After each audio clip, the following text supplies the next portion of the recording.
Michael Rupp. You know, it just goes to show, Brian, that kids get confidence. You know, the more they get out there, they have a good outing. You know, he had a good outing his last outing. Get confidence. It's easy to go out there and have confidence when you're throwing strikes. And, you know, he only has 1 walk so far in 6+ innings. Back up the middle. Voita, base hit. That'll drive in 2. Clutch hitting by the catcher, Sammy Voita. 2-0 Renegades here in the bottom of the first. Say, just like Ryan Ware, saw that first pitch come in, smacked it. Here we see a fastball away. And Sammy just going right back up the middle with the fastball away. He didn't try to pull the pitch. He just drove it right back up the middle where he saw it. That's just a good piece of hitting right there. Here's Major League Draft coming up the hard way. Last year, 7-1 for Butte. He had 65 strikeouts in 49 innings. Oh, he got him. Late call there, slightly late by Chris Laporte, the plate umpire. And Keith Goodwin is down on strikes. This was close. There's a good angle. Oh, that's a bad call. That's a bad call. I'm watching it from up here, and now I watch it from the monitor, and I would agree with you on both counts. Chris Laporte makes the call, and now the Lowell Spinners are down to their last out. It's a big difference right there. You have 2 men on with 1 out in a 2-run ball game. That brings a go-ahead run to the plate right here. There's Marcus Howard again. Marcus has 9 home runs this year, the team leader. Only a 2-run lead. And that's a strike. Boy, Lowell not getting any breaks here. Well, I think the umps are hungry. Time to go, fellas. I think they're ready for that post-game spread. They're going to authentic Neapolitano. You think so? I think so. The 0-1.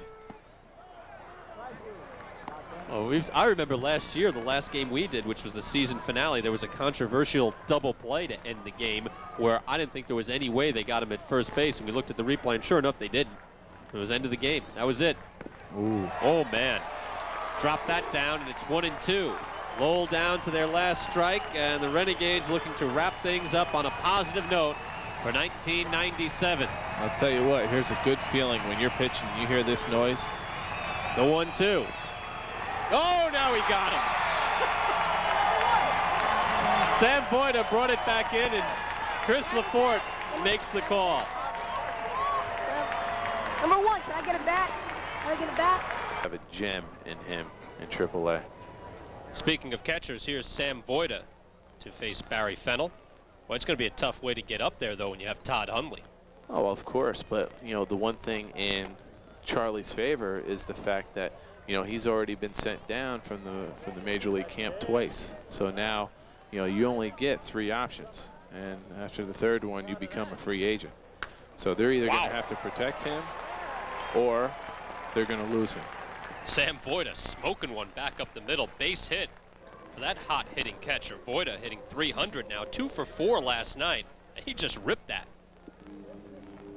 Just a fastball up, and Sammy drives it right back up the middle right here. Watch him get the good extension right here, Brian, and that's just a good job of hitting right there by Sammy. He exploded. Voita getting to play because of the injury to Toby Hall, who was a top 10 round draft pick by the Devil Rays this year. Hall out of UNLV. Injured his shoulder, so he's in the designated hitter spot. Need a catcher.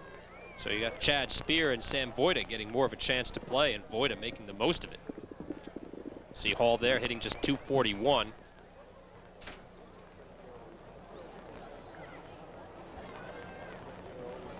One on and nobody out. That 9th round guy plays.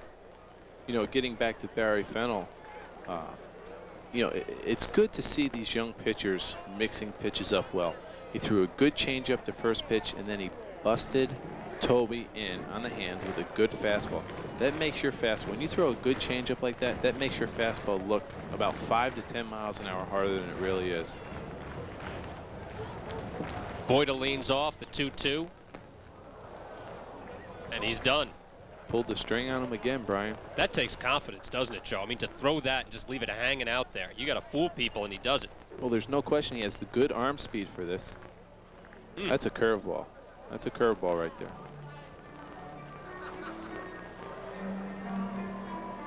See if it buckles him. Yeah, Had a little hesitation there, and Hall knew it. Hall is done, 1 out. Voida still on first, and it brings up Jason Clark.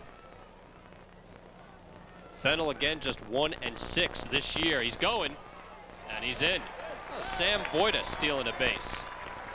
Boy, anytime the catcher steals a base, Brian, that's not good. He's perfect. He's got 5 stolen bases this year. He has yet to be caught stealing as a Renegade. Well, he's picking his spots perfectly. A curveball, which is a great pitch to run on. Easily beats the throw. And you see Clark trying to protect as well. Knew what was going on. See the jump. Off he goes. First movement he was going on. That's brazen. Another curveball bounced to second. Keeps him out of the double play. Over to first and pretty close, but they get the out. Clark is out, but he moves. Dustin Carr is right there. And Chad Spear, well, Voida. And Voida could clinch it right here. I think you're right. Oh, no question. He went down to one knee like that, like old Reggie Jackson swing right there. By the way, New Jersey Cardinal fans, if you're a St. Louis Cardinal fan, you'd be interested to know that Mark McGwire was dealt to St. Louis tonight. They got it in before the trading deadline. So McGwire moves over. There were 3 or 4 players in the trade. None of them were huge stars.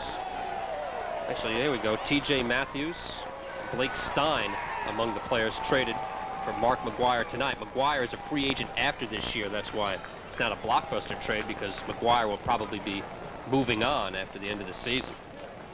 But McGwire, a St. Louis Cardinal.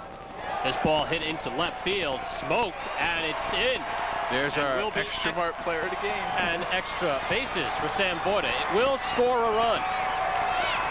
Hustling around to score is Justin Drizos. It's an 8-6 Renegade lead.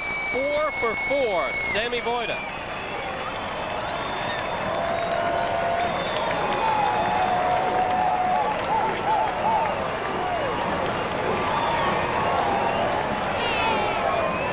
Went the other way with it.